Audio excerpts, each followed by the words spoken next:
Okay, guys, let's jump into net revenues. So far, we've only covered revenues as from a total scope. Right now, we'll take a deep dive into look into what constitutes the revenue accounts, what is included in those accounts, and the contra accounts that offset the sales revenue. So, sales revenue is if you have a trade or a business and you're providing services or you're selling, waters or any product. When you make that sale, you record a sales revenue.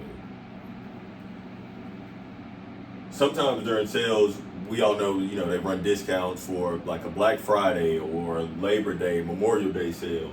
These sales discounts are classified as a sales account, but it offsets the sales account. So just to make that a little clearer, sales has a credit balance. The sales revenue account always has a credit balance. If you increase your sales revenue, you're going to increase it using a credit. However, sales discounts, sales returns, trade discounts, trade allowances, they all have debit balances, meaning that they are contra revenue accounts. So I'll write this down real quick.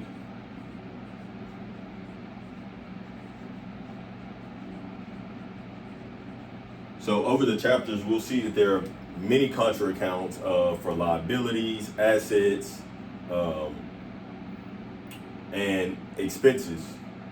Might not be a contra expense account, but we'll just go through this really quickly. So let's say you sold a service to somebody for $300, right? And they paid cash. So what we would do is we would come here, we would have a debit to cash for $300, and then we would credit our revenue.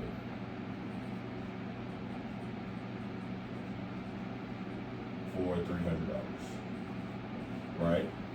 Let's say a week later, that same person comes in to return what it is that they purchased. We wouldn't credit necessarily, we wouldn't debit revenue. We would debit our sales return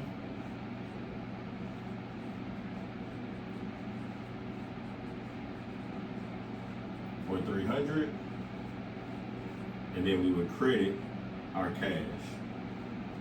So what this journal entry does is it reduces the revenue by the amount of the item returned. So we have 300 in the revenue, we reduced it by that same 300. We also have to return the cash back to that customer. So the cash that we recorded here, we record here as a credit to cash, meaning that we decreased it.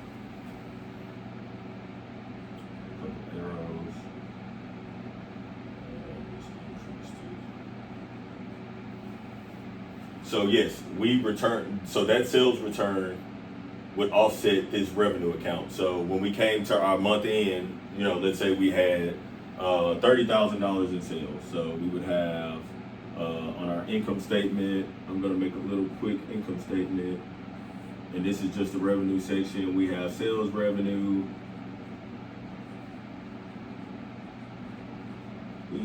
Of 30,000 for the month. Right, and then we have sales returns.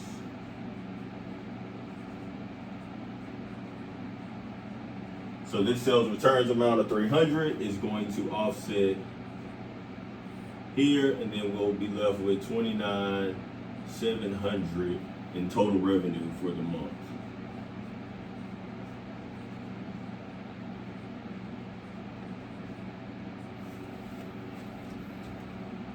And that's pretty much how the sales returns works.